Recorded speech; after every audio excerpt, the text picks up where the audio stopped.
John Miller had everything most people dream of: money, power, a mansion that looked like a palace, and a reputation as one of the most successful businessmen in the country.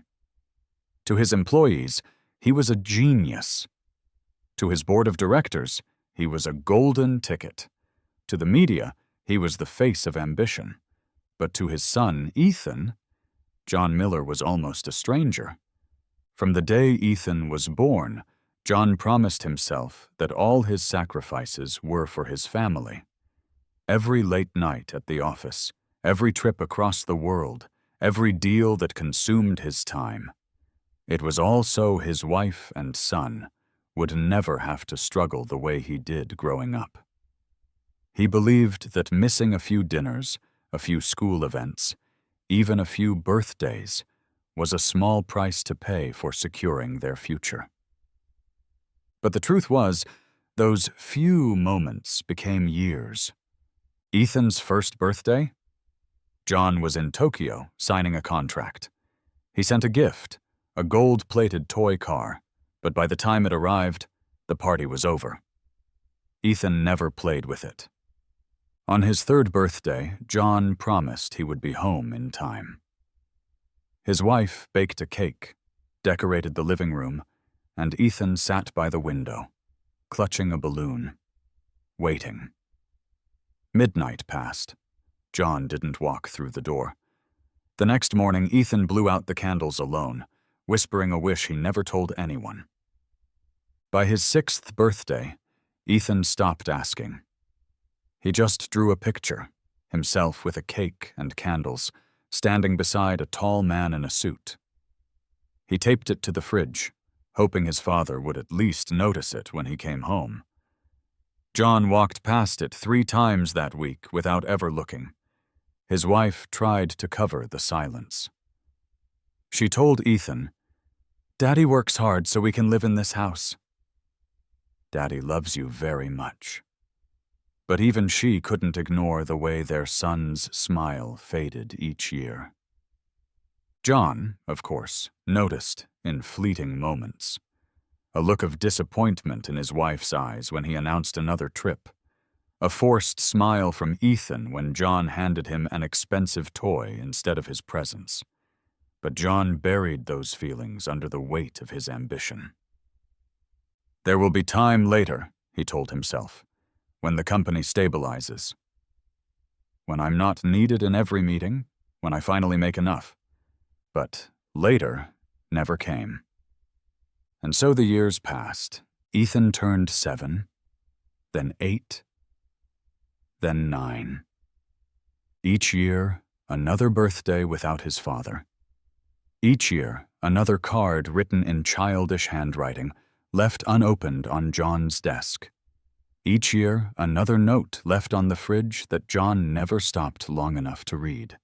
By his 10th birthday, Ethan had stopped celebrating in the way other children did. There were no big parties, no balloons, no noisy gatherings. Instead, he started a quiet ritual of his own. He would write a message to his father, sometimes a letter, sometimes a drawing, and tape it to the front door of their house. A message John would see the moment he came home. Some years, it said, "I missed you, Dad." Other years, "Maybe next time." One year, the note was just 3 words. "I needed you." On the night of Ethan's 10th birthday, something unusual happened. John's final meeting of the day was canceled, and his flight overseas was rescheduled to the next morning. For the first time in a decade, fate handed him an early night. John sat in the back of his black car, staring out at the city lights, thinking. For reasons he couldn't explain, his chest felt heavy. Maybe it was exhaustion. Maybe it was guilt. Or maybe it was the faint memory that today was Ethan's birthday. He hadn't called. He hadn't even texted. He told himself he'd make it up with a gift tomorrow. But as the car rolled into his driveway, something caught his eye. The front door, his grand, expensive, polished oak door, wasn't empty. It was covered with drawings, notes, and cards, layer after layer, taped across the wood like a mural of memories. John stepped out, his heart thudding. He reached for one paper at the corner. It was a crayon drawing.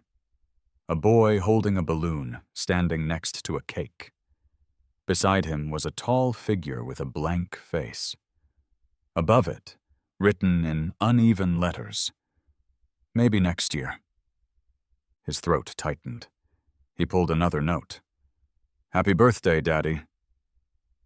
We blew out the candles without you." Another. "I waited for you." Another. "All I want is you." John's hands shook. These weren't just random notes.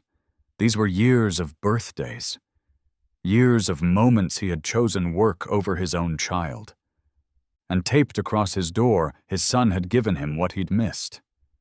A decade of birthdays. One painful reminder at a time. The door creaked open. And there stood Ethan, holding a small cupcake with a single candle still burning. His mother stood behind him, arms folded, her eyes tired but watchful. Ethan looked up, his voice quiet. "You're early this time." John tried to speak, but his lips trembled. For once, no words of business, no excuses, no promises came to mind. Only 3 words made it past his lips. "I'm sorry, son." Ethan glanced down at the cupcake. The candle flickered. Then he looked back up at his father. "Do you want to blow it out with me?" Tears blurred John's vision. He dropped to his knees, eye to eye with the boy he had failed so many times. His hands shook as he reached for his son's. Together, they leaned in and blew. The candle went dark, and with it, so did the wall that had stood between them. That night, John didn't check his phone once. He sat with his son, reading every note, every drawing, every card taped to the door. Ethan explained each one, what he had wished for, what he had felt, how many times he had waited. Each word was a dagger, but John took them willingly. Because for the first time, he understood that no amount of money, no deal, no success could buy back these lost years. He couldn't change the past, but he could change the future. And as he tucked Ethan into bed, promising he would never miss another birthday, John realized something powerful. You can be the richest man in the world, the most respected leader in business, the face of ambition itself. But if you lose the people who love you, you have nothing. Because sometimes the greatest gift you can give isn't found in a store or wrapped in paper. Sometimes the greatest gift is simply showing up.